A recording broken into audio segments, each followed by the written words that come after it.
Greetings, Zimbabwe, Africa, and the world. Welcome to In Conversation with Trevor, brought to you by Titan Law. I go beyond the headlines and beyond the sensational. Today, I'm in conversation with Briggs Bomba, who is the convener of the Zimbabwe Citizens Manifesto.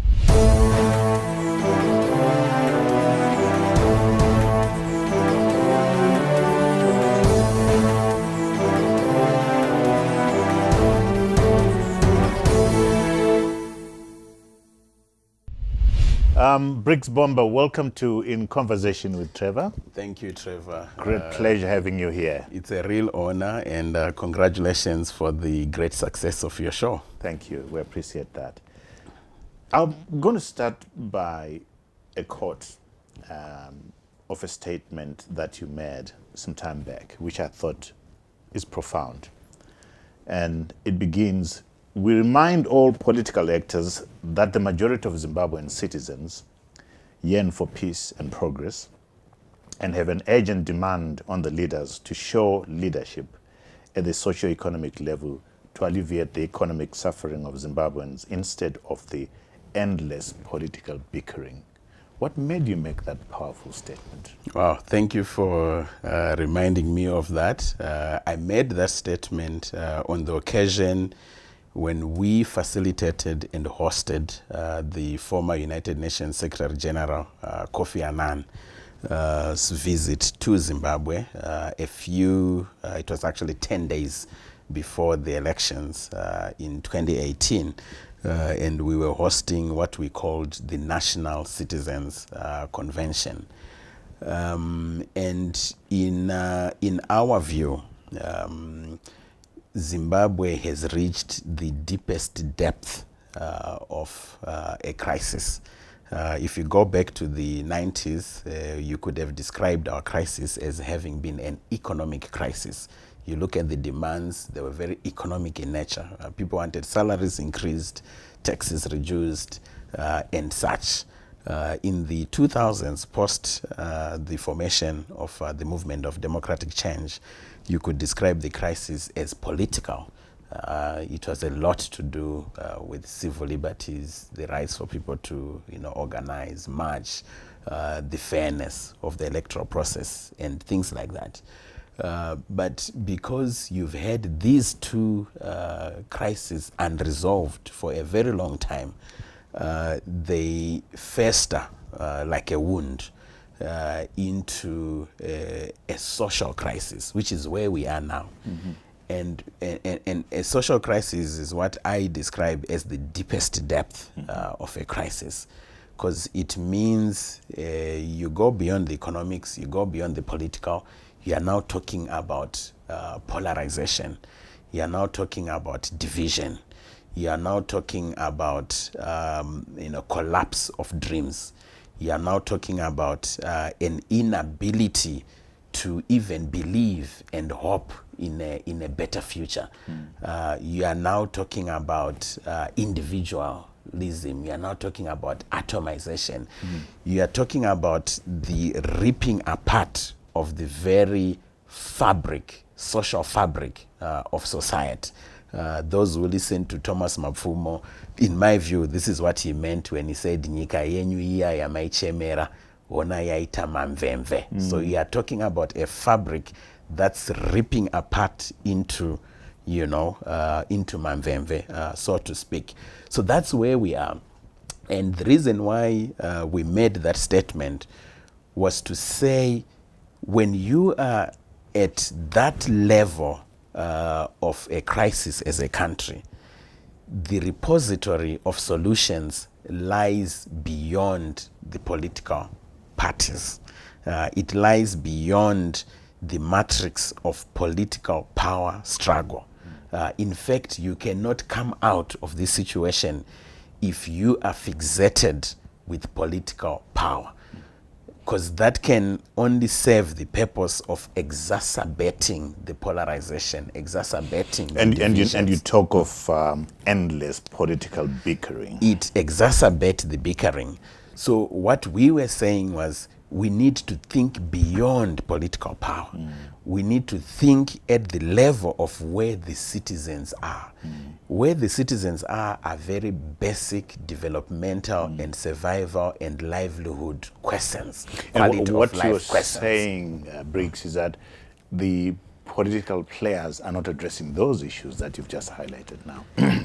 I think by definition, they are positioned more to think about the political power question. Whereas as citizens, we are saying, let's think about the people. You know, in the past, I'm sure you've heard phrases that says people-centered solutions.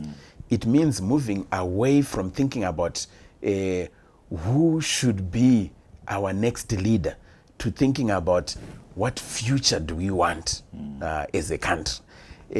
What livelihoods do we want as citizens? What rights, what space, what voice? So we are suggesting a complete reframing or restructuring of how we are looking at the Zimbabwe political question or the Zimbabwe question, national question in general, to move from thinking about leaders to thinking about citizens, thinking about the people. Take us through the process leading to the formation of the Citizens Manifesto. It goes back to 2016. In 2016, if you remember, that was a time when we had an outbreak of social protests, if we are to put it that way. We had protests that were expressing themselves in the sense of what people did not want. So people were saying, we don't want bond notes, we don't want police on the streets, we don't want all of these things. And we started facilitating a conversation then that said it wasn't sufficient to talk about what we do not want. Our historical task as a generation was to actually define what we want and talk about what we want. So we, facilitated these conversations, gathered by the end of 2016 in what we called the National People's Convention. And we asked that question, what do we want as a people? What do we want? Can we build a consensus on the future that we want as citizens? And the future that, or perhaps before we get to the future that we want, who constitutes the Citizens Manifesto?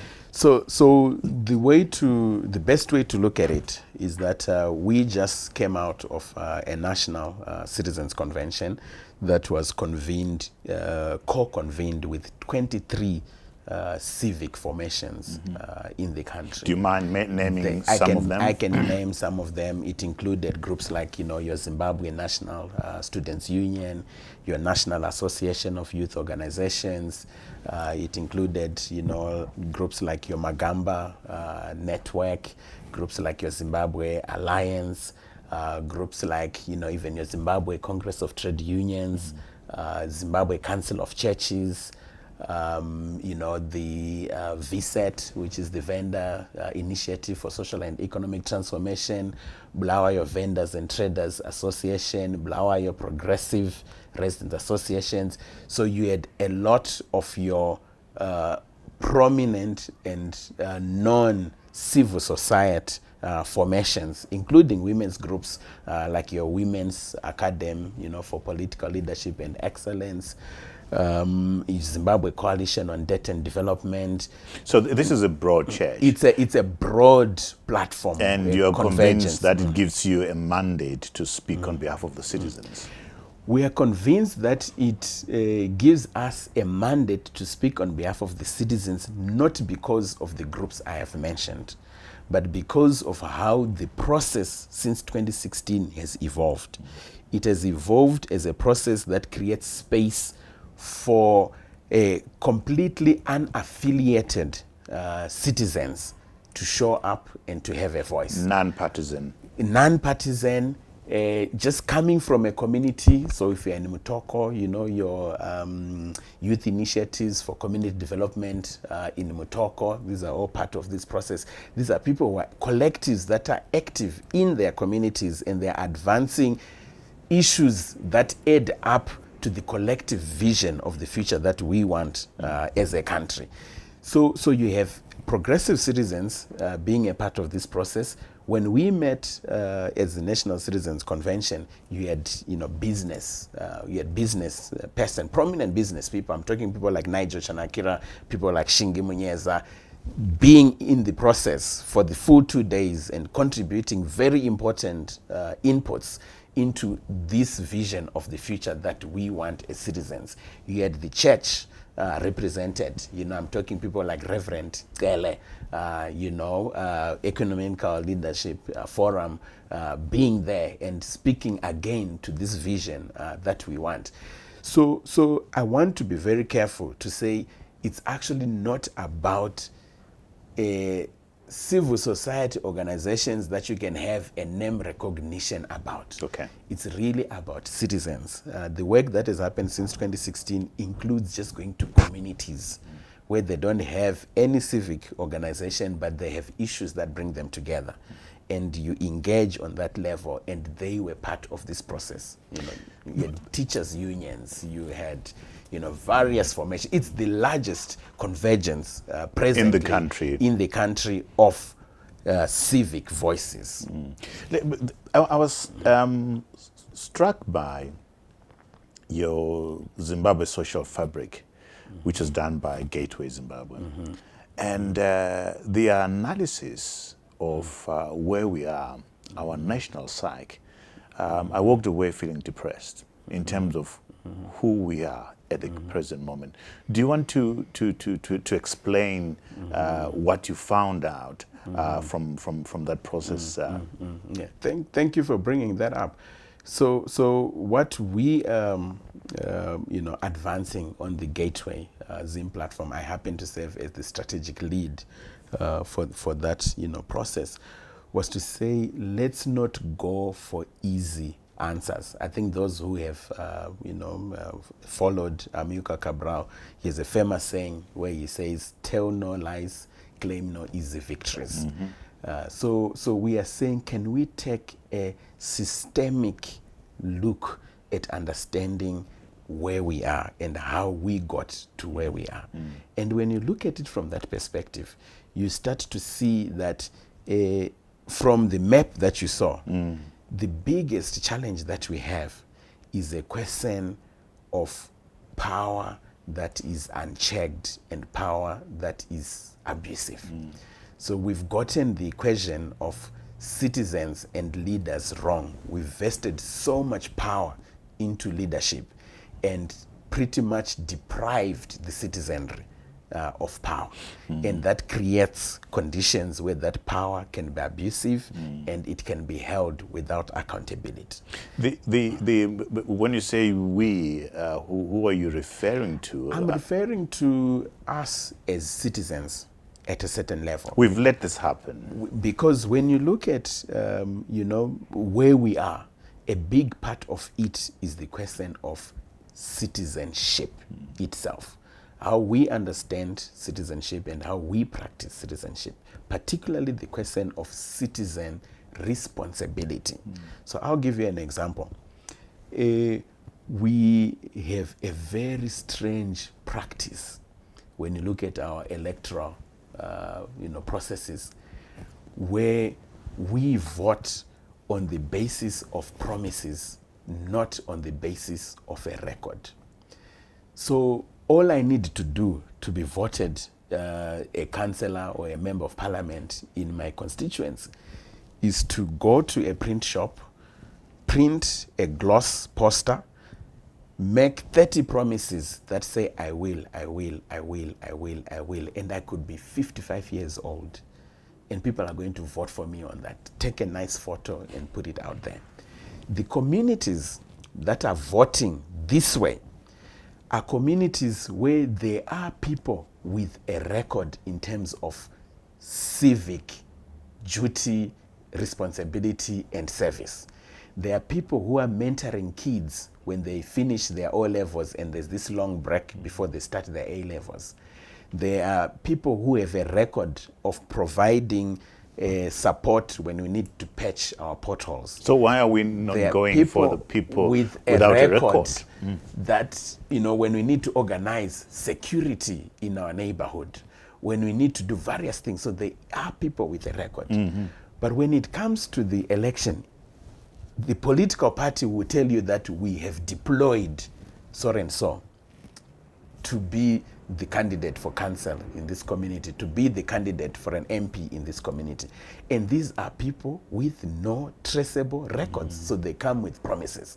So I am saying it's a matter of citizen responsibility and duty to say, when we go out to vote next time, we are going to check your record and we are not going to listen to your promises, and we are going to vote for those who have a record of service and civic duty in our communities. Well, what I've also found interesting in the map that you produced is the sense of woundedness, the sense of anger, the sense of powerlessness.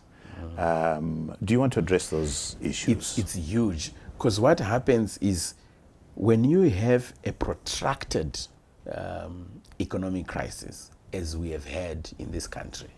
I am old enough to remember the economic protests of the 90s. Those questions have never been decisively resolved. When you've had a political crisis as protracted and unresolved as you have had in this country, as I said earlier, it festers into a wound. That wound manifests in trauma. If you've had situations like we've had in this country, situations of conflict, including violent conflict, and we've never had space for people to address them, situations of, dehumanization, in a sense, when you can't provide for your family, you can't attain your dreams, it manifests in trauma. And trauma has a way of creating that sense of resignation and hopelessness. Like you can't actually even dream about a better tomorrow. You can't even be hopeful. Look at our streets. If you just drive from here into the CBD, you'll find young people hanging at the back of those combis, and they'll ride from the CBD all the way to Chitungwizo. A few of them have fallen off and died, but there will be a next person ready to do that. You will not get young people in that behavior if they believed in a better tomorrow, if they were not in a traumatic space, or if they were not hopeless. So we are saying the impact, collective impact of us failing to resolve our political questions, us failing to resolve these economic questions, is untold trauma on the citizens. Over 4 decades. It stretches, at least 4 decades. Yeah, sure. It goes back to UDI. It goes even, before. And it's very important because we happen to have a very compacted sense of history in this country, which I think is unhealthy. If you speak to the Chinese, they will be telling you about General Cao 3,000 years ago, and the voyages that they took. Yeah. So let's not be shy to make reference to what happened in the 70s, in the 60s, in the 50s, in the 40s, even in the late 1800s. Colonization. Yes. It's very much a part of our story today. So we're 40 years old as a nation, independent nation, but we carry wounds that go back to the coming in of colonization. And when we are, because look, the question always arises to say, how far back do you go when you are looking at resolving trauma, resolving historical wounds? I want us to attend to that very important question later on. But now let's get into, so you've come up with the Citizens Manifesto, which is a very impressive document outlining the issues that you want to be addressed. Do you want to take us through what the manifesto has? I'll give you, a sense. So, of course, the invitation was what vision of the future can, unite us? Do we want to aspire to? Do we want to work towards? We came up with 13 cardinal pillars. The very first cardinal pillar of the Citizens Manifesto is servant leadership. And it speaks to everything that we have talked about now. We have gotten the question of leadership wrong in this country. And it manifests itself not just in terms of, the government, the ruling party. It manifests across all of our society, including even in the civic private space. sector too. Even in private sector. So our leadership is very hierarchical, top down. If you are the leader, you are there to be served instead of you being there to serve people. Leadership should be a responsibility that is held in trust to deliver certain value to the citizenry. Okay, the next one? The next cardinal pillar for us is active citizenship. We called it informed active citizenship. And what we were saying was that citizenship is not about showing up once every 5 years to vote. Citizenship is about everyone, it's about every day, and it's about everything that matters in our collective lives as citizens. So our thrust there is to ensure that there is everyday direct participation in the affairs of our communities, in everything that matters in shaping the destiny of our country. So active citizenship, it's actually the most important for us, because we believe if we get that right, we are going to even impact the question of who we select, who we choose to be a leader at the end of the day. So I'll go through this. So some of these, the 13 include disabled persons' rights, peace, justice and reconciliation, democratic rights and freedoms, devolution of power, inclusive and diverse society, environmental sustainability, labor justice, priority investment in youth, gender justice, no corruption. These are fundamental issues. They are very important, and of all the ones you talked about, I'll only speak to one, and this is this issue of national identity. We are in this place today where we go to parts of this country and they are referred to as Matebele land, Mashona land, Manyika land, and such. And we are saying we want to engender a future where there is a sense of oneness and belonging as a country. So we are actually advocating a process where we look at the campus and we say this is north, this is south, this is central, this is east. That's how we get to refer to ourselves, so that we move away from references or nomenclature that can exacerbate false lines of division. Are you making progress on that particular issue? Look, we are at a place today, it's been the toughest thing to get the citizen voice that is speaking outside the binary of either the ruling party and the opposition party to be heard. As we're talking, this process goes back to 2016. It has been so difficult to get the attention of some of the spaces that can, help amplify the voice. So we are very much appreciative that, we can have an opportunity like this to engage.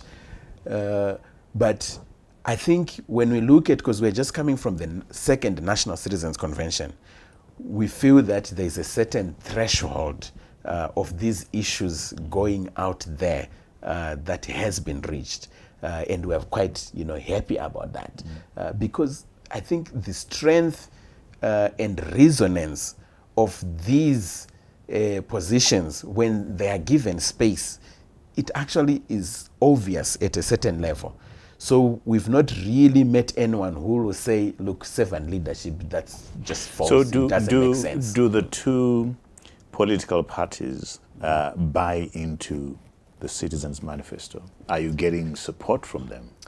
So coming out of the second National Citizens Convention, which was in September, just now, we wrote officially to, the movement of democratic change, requesting a meeting with, their president, Nelson Chamisa.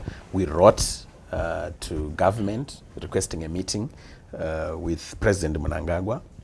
The good thing is that we have received responses from both. We have even had an opportunity for an engagement with Nelson Chamisa post the convention to speak to the citizens' positions. We have not yet had an opportunity to engage with President Mnangagwa, but we did receive a response that said, okay, we need more information. So we suspect there are processes that are underway, but we do expect that engagement, happens soon enough. You've talked about our binary politics. There's a belief that you either belong in ZANU-PF or you belong in MDC. There's no space in between.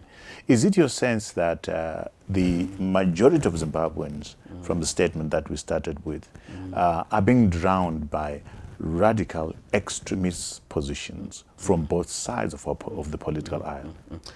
So we define ourselves as a non-partisan platform, but we don't call ourselves a non-political platform. And what we have said is that all of us, if you look at all of us who are involved in this citizens movement, come election time, we still go out to vote. And we're either voting ZANU-PF, we're voting MDC, or we're voting other options. But what we are pushing is, let's create space where we have a conversation that does not require you to flash out your political party card or to show up wearing the t-shirt of your political party. Let's talk about our well-being in our community, our, the civic space that we have, the opportunities that we have, the development questions in our community. Let's talk about those issues before, or in a way that does not require, you to tell me like, look, I'm ZANU-PF. Because there's a way that we can have this conversation in a manner that delivers value to all of us. So that's what's missing. Because when things become partisan, your party is always going to be right, regardless. And the opposition is always going to be wrong, regardless. And we don't find that to be necessarily helpful. We are saying, let's find space where we can have developmental conversations where all of us can derive value from. Are you happy with that space, the creation of that space? Are you making progress there? We have made progress. I would like to say that we have made progress. It's been a tough battle, but we have made progress. Why do you think that is a tough battle for something that makes so much sense?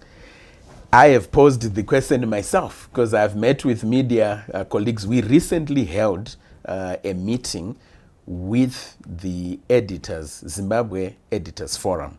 And I'm happy to say we had the majority of the editors from the mainstream media, and this is just like 2 weeks ago.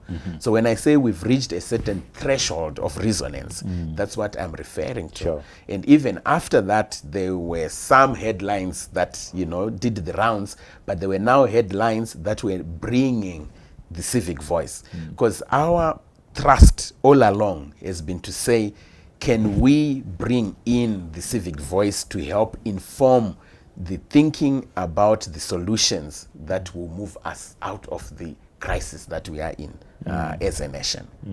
And you, coming out of your second national convention, you were calling for, putting the citizens first, the Constitution of Zimbabwe first. And your hashtag was "It's us and it's now," a sense of agency. Do you think you're making progress as far as that is concerned, putting the citizens first, the country first, the Constitution first? Yeah, exactly. So we called it citizens, country, and Constitution. Whatever we do, whatever disagreements we have as a nation, they should never compromise citizens, they should never compromise the country, our interest as a country, and they should never compromise the Constitution that we have as a country. So this question about putting citizens first, it's something that I'd really like to speak to. Sure. Because we came out of this process and we asked ourselves, one of the questions that we asked ourselves was to say, how do we place citizens at the center of politics and governance in this country? And the way that question is getting answered now, as I'm speaking to you and through the work that we are doing, is to say it starts at the community level. Let's go back to the community and let's ensure that at the community level, at the most local level, citizens have a voice, citizens have power to decide what happens at that level. So we have already started processes to develop what we are calling a new charter on participatory governance, because we are saying whatever happens at the community level, citizens must be consulted. And don't consult us by artificially putting an advert in a newspaper that says we are going to sell this piece of land that no one reads. The same way that water bills are delivered to our households individually. Deliver a notice, call us to a meeting, tell us that this piece of public land that had been reserved in the master plan as land where we'll build a road or a public school, we are now going to turn it into cluster homes, or we are now going to give it to Mr. So-and-so to build a hotel. And these are the benefits, and have the citizens vote on that, say yes or no. Briggs, you are trying to re-engineer us as a society into thinking of ourselves as citizens and not subjects. Precisely. But since colonialism, UDI and our liberation struggle and so forth, we have been treated like subjects and not citizens. That's going to be a huge task for you. It's a massive mission, but we have reached a point because we are at this depth of crisis. The same quote that you brought earlier on, in that same speech, I talk about a fundamental battle that is underway to define the future of this country and the pathways that we take. So we think that there is no better time than now to do that re-engineering because we have reached rock bottom. We have tried all of these and they have not worked. Just look at, our conditions, our situation, what we are dealing with. So there is no better time than now. And we are so convinced that if we start from the bottom going up, that is going to be the durable solution for the challenges that we are facing as a country. Our solutions are not going to come from the top coming down. The liberation struggle, if you look at it, is a solution that came from the top coming down, because by necessity it had to be a top-down process. It was a military process, it was commandist, it was top-down, and you need, if you're fighting an armed struggle, you actually need that. But we are in a different era since 1980, where the issues really have to be defined from the bottom up. They have to be more about the space that citizens have, the responsibility that citizens have, the agents that citizens have, the power that citizens have, the voice that citizens have. So that's where we are pushing this conversation to. And I'm happy to say there are positive results in terms, because we are working. Do you want to outline those some of those positive results? I'll give you a very practical example. One of the spaces that we have been involved in terms of helping to actualize the citizen voice issue is Acturas. Just took Acturas mine. This is a gold mine that has operated since 1917. It has made billions of dollars. If you go there right now, it's as if that's Chernobyl, like a nuclear bomb blew out there. It's desolation, it's destitution, it's desperation. There's nothing that is happening there. And we're asking ourselves, what happened to the billions of dollars that were created in terms of value from this space? And the citizens themselves, before we went in, they were all individualized. So we came in at one point when they were actually being evicted from the mines and everyone was being told to go back home. Yet they were being owed years of salaries, years of benefits and things like that. So the processes of helping them to come together as a community, to start to meet regularly and to start to analyze collectively, like what are the issues that are affecting us and what can we act on, has built their voice and their power. So they've been able to actually deal with so many issues that affect their community, whether it's things to do with community health, things to do with safety and security in their community, things to do with opportunities, economic opportunities.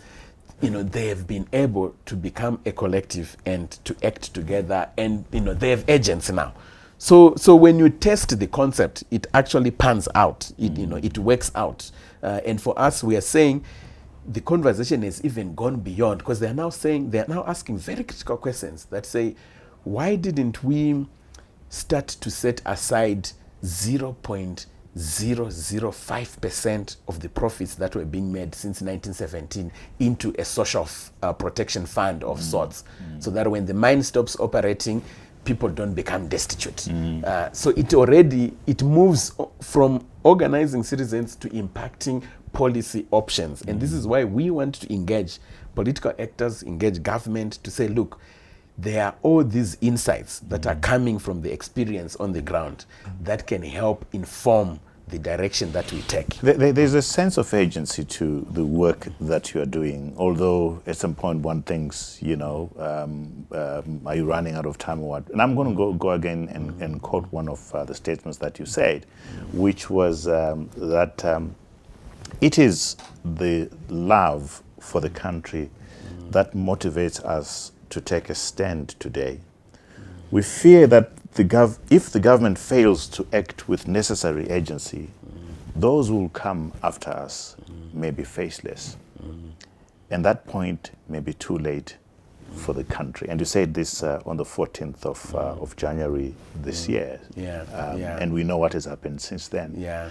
I go to this quote because I look at the festering, the hate, the woundedness, the young emergency taxi people that you talk about. And one gets the sense that we're in a fragile environment. We're in an explosive environment. And yet the project that we embarked on is a long-term one. What's your response to that?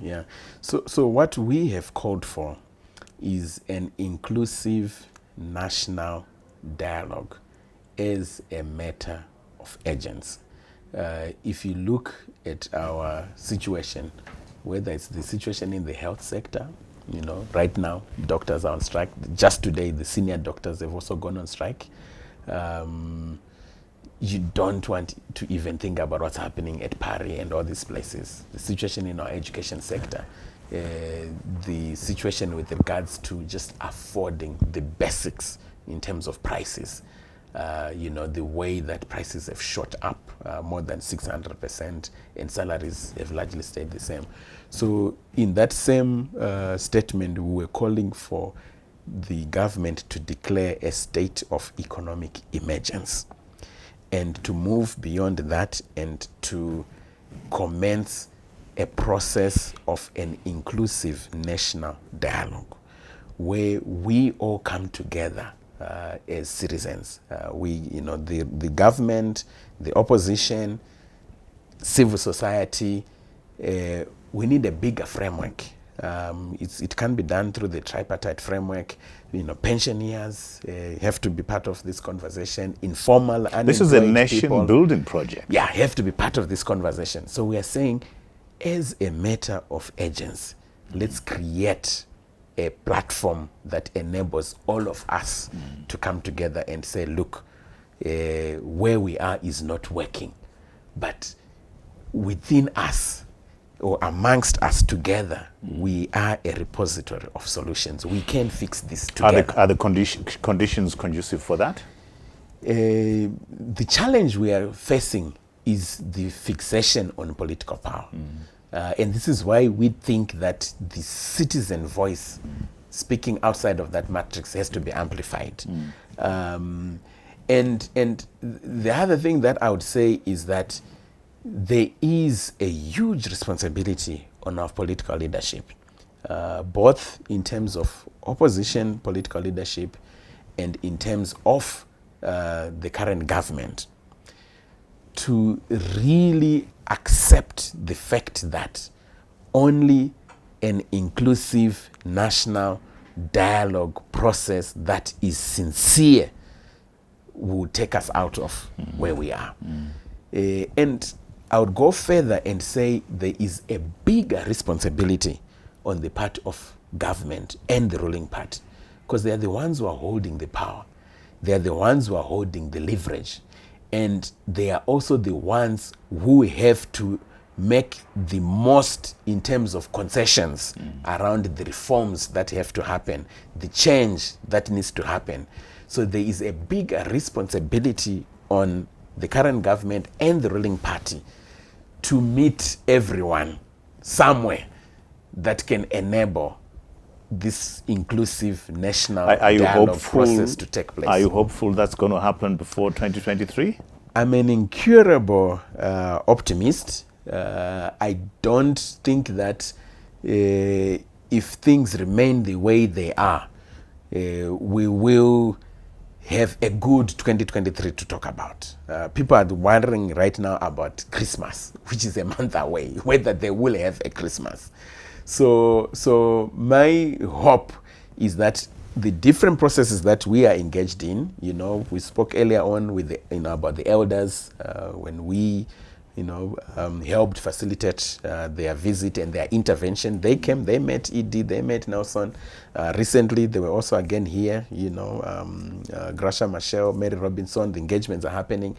And we hope that even other actors in the region, in particular South Africa, we have a meeting scheduled with South Africans and other guys to say, can we all bring sense to this conversation, to say an inclusive national dialogue has to happen as a matter of urgency.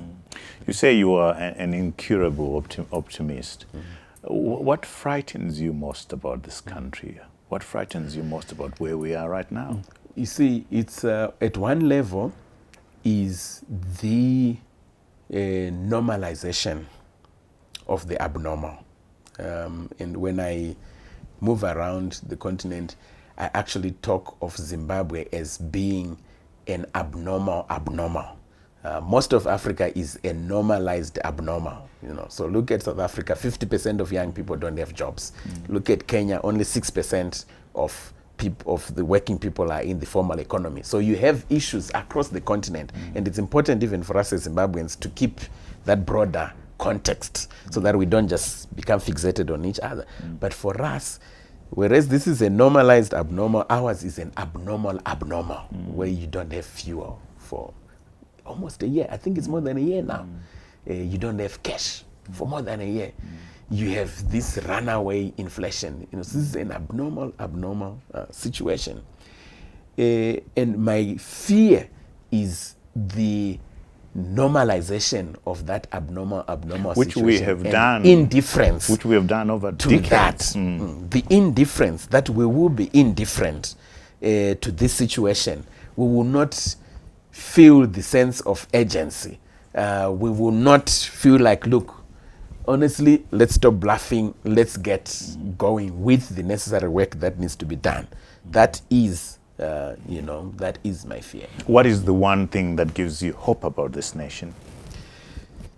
People love this country. So in the same map that you looked at, the one that we did, through Gateway Zimbabwe, one of the things that stands out is that Zimbabweans love their country. We love our country. And that's really something that, gives us capital to build from. So, I hold that dearly, and I remain very hopeful that if we build the citizen's voice, if it's amplified, if it's given space, if it speaks to the solutions that are needed in terms of the future that we want as a people, we will see a better Zimbabwe for all. So you say we love this country, but do we understand our responsibilities as citizens to the country, not to our political parties? Do we understand that? That's the work that we are doing, is to build that understanding, to say it actually starts with citizens' responsibility. Electoral processes in this country rarely produce the ideal results. In most cases, they elevate, I'm sorry to say this, but it's the truth, they elevate mediocrity even to the point of sanctity. That's what happens through electoral processes. If you go back to the Athenian notion of democracy, you know, people were voted through a lottery system. You put your names in a hat, those who were willing to serve, and they picked names from a hat. It produced better results because you didn't have to fight through the certain thuggery that's needed for you to even become a candidate of a major political party. The way you need to use money and all of this. So, you know, it eliminated that selection that has to happen before the election. But that's the politics we've normalized of the thuggery. And I like the expression that you use, normalizing mediocrity. That's the politics that we've... So we are saying the answer now lies with what we've put out as the second cardinal pillar of the Citizens Manifesto: active citizenship. When we go out to vote next time, and let's make this, if it's 2023, vote for a record. Don't vote for a promise. Is there a book that you'd recommend to citizens out there on the issues that we've discussed, the citizens' empowerment and so forth? So first of all, I would recommend people to familiarize themselves with the Citizens Manifesto itself.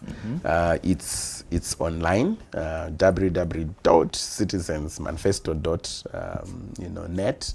People can find it there. I will, from the top of my head, I'm going to give you a reference to The Future of Capitalism by Paul Collier. I'm reading that book right now.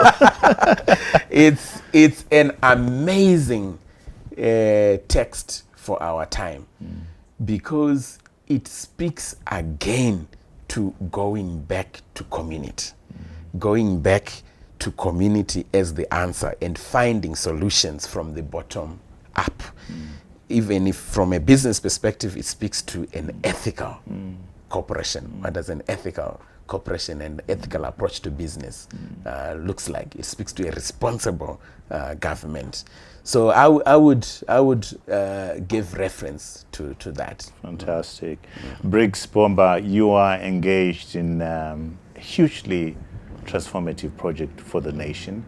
And we wish you all the very best in making Zimbabweans realize their responsibilities to this nation as citizens. And we wish you the best in a very, very tough assignment, a noble one in a very polarized environment. So we're grateful for you coming on to in the conversation. Thank you, Trevor.